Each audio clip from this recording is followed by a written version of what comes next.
have a look at the race highlights now, Stephen. As they got off the line, Mahaffy was instantly on the pace and led them through turn one, but we knew from that point on that Ollie Simpson was going to be well and truly in the mix for the race win. Yeah, absolutely. Ollie Simpson was on absolute fire. Archie McDonald, on the other hand, wasn't comfortable in these conditions. Hayden Nelson moved forward too, and what about Jake Farnsworth? You can see there, he had a moment early on, and that was what was to happen to him throughout the whole race. Well, you called it early too, that Jesus Cabrera on board bike number 11 was the man on a charge. That was the first of the big moments for Jake Farnsworth. 2 moments. He had one about half a corner later, and they continued on for the next couple of laps. Unfortunately, his race was to end early, but it looked like it was a mechanical fault rather than a crash for Crazy Jake, as he tried desperately to hold off Ollie Simpson and then Jack Mahaffy. Yeah, little these guys know that there was...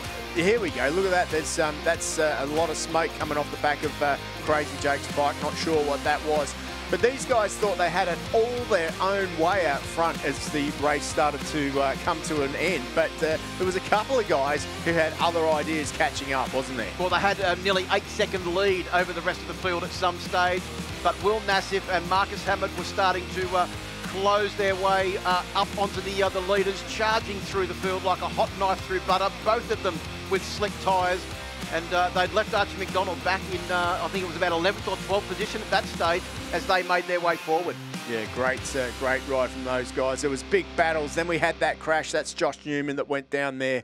Unfortunately for him, had a little bit of a high side. He's okay. He got up and he'll live to fight another day.